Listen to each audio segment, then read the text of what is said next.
Thank you all for coming. It's going to be a lovely night tonight. Anne Lauterbach, Sabine Macher, Nicolas Pesquès sont avec nous pour toute la soirée. Je vous demande juste une chose, c'est d'éteindre vos portables, s'il vous plaît. Please put yourselves in silent. It's Olivier Brossard for Double Change is at the helm. Thank you so much, Michael. Merci beaucoup à Michael et à l'équipe de l'atelier, Julien, Camille et leurs collègues, et aussi pour le magnifique poster à l'entrée, comme toujours.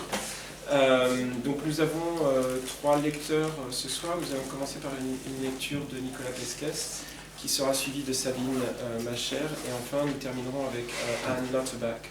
Et ce que je vais faire, c'est que je vais présenter Nicolas en anglais, ainsi que Sabine, et je présenterai Anne en français. Recently, ces derniers jours, on parlait de séquences avec Anne. Anne was saying that she is interested in sequence, and Nicolas is someone who also works in sequences. He's been writing a series of long poems called The Northern Face of Julio. I don't know if, was it translated that way into English?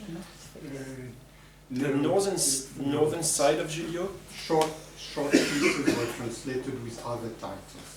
Okay, and some of your work was published by La Presse, right, by Cole Swenson's Press in English translation. Not at La Presse, but anyway. Oh, okay, sorry. Okay, that I didn't know. And Nicolas' work is published by Flammarion. It was originally published by André Dimanche, and then Flammarion kept on publishing the various episodes of his poem. He has also written extensively on art, and his writings on art were collected in Sans Peinture, S-A-N-S Peinture, published recently by L'Atelier Contemporain. And he has a website, nicolaspesquès.fr, which you can check out if you want to learn more. Please welcome Nicolas Pesquès. And also, I forgot to say that he's a wonderful translator. And he, amongst other poets, he translated Anne Lauterbach's work, Lauren Niedecker with Mai and Abigail Long, and many others. Nicolas Pesquès. Merci à Michael pour la disponibilité de son atelier, et merci à Double Change pour y organiser des lectures de poésie. Donc, je dirais 2 choses différentes, presque. D'abord, dans Sans Peinture, que Olivier vient de mentionner, et parce que Anne aussi a une fréquentation longue et assidue des arts et des artistes, je lirai un tout petit fragment qui concerne, c'est un livre d'essai donc sur l'art, qui concerne le seul non-artiste, encore que, qui est présent dans ce livre, à savoir Arthur Rimbaud. C'est un texte qui travaille sur le rapport de Rimbaud avec la peinture et le paysage. Mais je ne lirai que la dernière page de cet essai, qui a un rapport avec ce qui suit. Tout l'essai concerne aussi à faire la différence entre voir et regarder. Ça durera 3 minutes.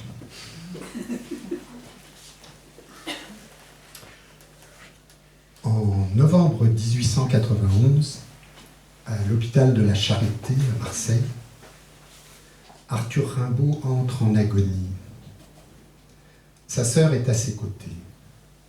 Il se peut qu'elle ait vu ou cru voir. La frontière est souvent indistincte, et Isabelle, très croyante, attirée dans le sens de la vision, ce que peut-être son frère ne faisait que regarder. À l'approche de la mort, il arrive en effet que le visage agonisant s'éveille. Il ne vous regarde plus, mais il regarde encore. Et cela, on dirait qu'il le voit. Il se peut alors que la différence entre regarder et voir s'éloigne. Et que ce soit cette indistinction qui scelle la fin de l'aventure des yeux. Et avec eux, celle du corps tout entier. Voir se rabat sur regarder et c'est fini. On peut imaginer faire venir regarder dans voir, mais c'est la même fin. Apaisée, indiscutable et sans témoin. Tant que nous séparons voir et regarder, nous sommes en vie. Lorsque cette distinction s'efface, nous sommes morts. Sur le seuil, on dirait que celui qui s'en va voit que regarder va cesser. Ou bien regarde que voir va s'interrompre. Dans les deux cas, l'histoire se termine et il n'y a plus aucune raison de penser qu'elle puisse se prolonger. Recueilli par sa sœur Isabelle, le dernier mot qu'aura prononcé Arthur Rimbaud fut un mot arabe. Mais en tout cas, que ce soit le service d'Affinard. Parole aussi énigmatique que le coq que Socrate pensait devoir à Asclépios. Affinard, en effet, signifie phare en arabe, soit une machine à voir, un perce-nuit quand les yeux ne suffisent plus. Quelque chose qui n'a sa raison d'être que dans le noir. Ce qu'il a vu alors, il l'a aussi regardé et au fond, il l'a dit.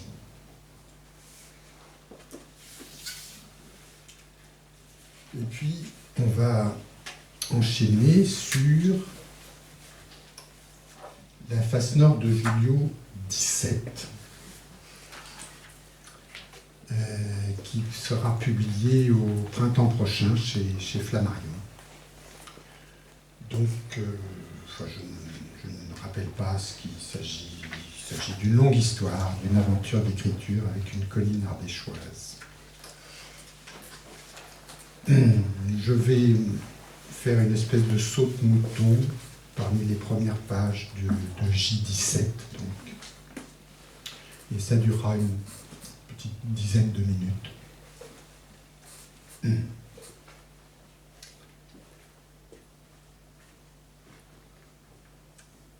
D'un côté, le réel, de l'autre, le langage. De part et d'autre, l'opaque, inépuisable, se reforme. Il n'y a pas d'espoir d'aboutir à une sorte de transparence, de l'un comme de l'autre, de l'un envers l'autre. C'est dans leur écart que réside le désir, la volonté, c'est-à-dire la nécessité vacante de s'accomplir comme ci ou comme ça. Avec la colline, ça donne une possibilité de jeu, de jouir ici et là, ici ou là. Mais ces conjonctions ne sont jamais coïncidences, ni alternatives. Elles ne manifestent leur possibilité que dans la rupture. Elles ne sont possibles que dans la distance. Ou bien considérer le langage comme appartenant au réel, comme l'ombre de sa combustion, son brûleur, l'inclusion de son double tranchant. Nous ne gravirons jamais la colline que de nuit, même en plein jaune, en salive et sandales. Le 9. Répondre par un silence, n'est pas ne pas répondre, mais c'est une transgression intenable, un geste qui souffre de durée, qui regrette d'être définitif. Alors, la puissance paradoxale du langage nous replonge dans l'entretien, dans l'éloignement de toute solution.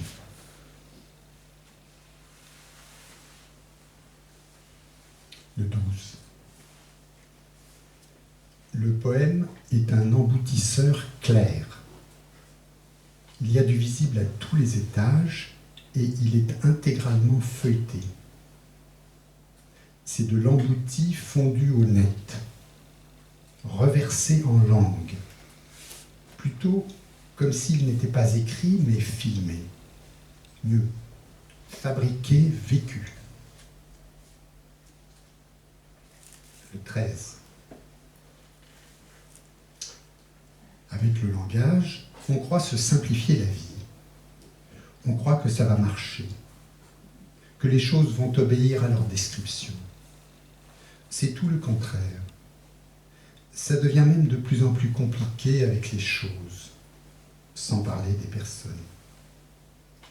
Un monde particulièrement récalcitrant et insoumis, à quoi la langue n'ajoute que de la rébellion. Un système de levier, l'emploi de tropes souvent inadéquates et parfois fugitifs, un agrément qui aura mugi ou aboyé, jaune sur moi, comme de s'apercevoir qu'on a levé les yeux de lire. On ne s'en remet pas, on n'en revient jamais. Le 28. Ainsi poussant, ayant poussé les formules comme s'il y avait de l'espace après l'espace, ayant suivi la nuit entrante après son étalement, si compacte déjà, par une voyelle au genet fort. Ça fonctionne en micro-récit qui mange le rayon visuel. Non, ce sont des élans phrasés qui vont aux yeux, qui vont et viennent de la colline sans passer par l'habitude, ni le calvaire de la représentation. Alors, on écrit au nuancier, de vert à vert tendre, à jaune dru, avec un fixé sous noir à chaque arrêt. Ça fonctionne comme le désir en colline. D'abord nu de face, puis simplement tunnel de langue réversible. Réversible est toute la question.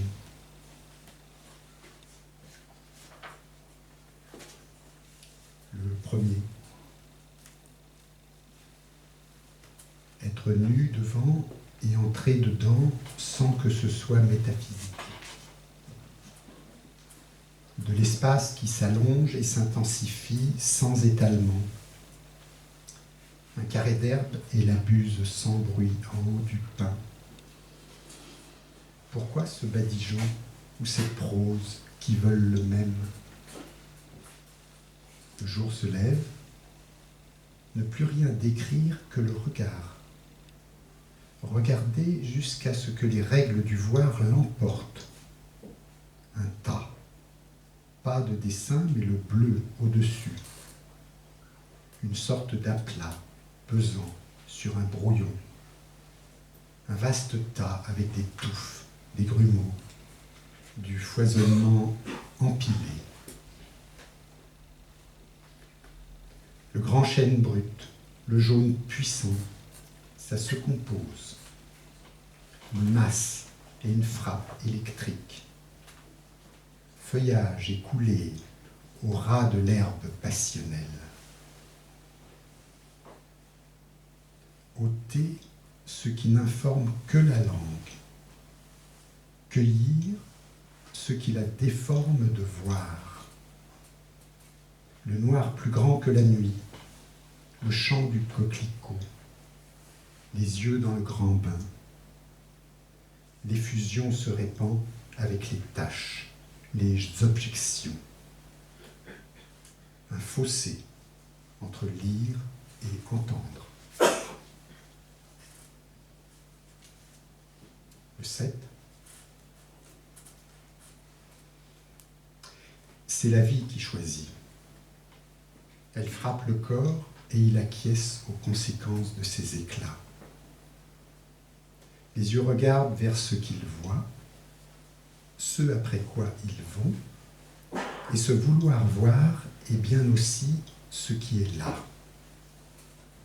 Jaune à l'envie, fond sans fin, fronde de la perdrix.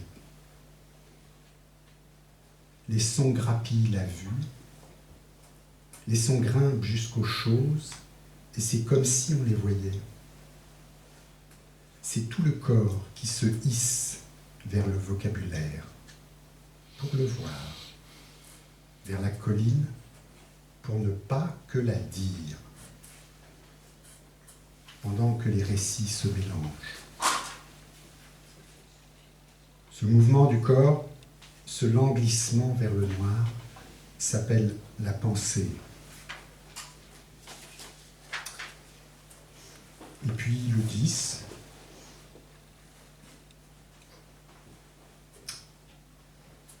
Écrire sans souvenir. On ne peut pas imaginer faire ça. Ce serait l'enfance ou la maladie de la mémoire, ou d'une telle violence dans les yeux, une telle poussée dans la phrase, heureuse d'être un moment coupé de tout, entrant en allégresse au plus noir d'elle-même, phrase à sexe et simple paysage. Regarder aussi coupe tout autour de l'œil. Et voir plonge semblablement dans la nuit de la couleur, comme dans un souvenir ineffectuable. L'obnubilant paysage est un écart en précision, un animal couleur, la vie derrière la perdrix, au fond du genêt, dans les plis de la pierre, jaune au cœur. Voir n'écrit pas. C'est cette négation qu'on remonte, emportée par cette ignorance, sans le moindre savoir source, dans l'aiguisement de l'œil, sans même l'eau de la fourrure, tirant le corps entier, l'enfer du bonheur, la vrille des séparations multiples. Ceci est la buse, ceci est l'herbe, la terre est là. Voilà, ça suffira pour ce soir. Je vous remercie.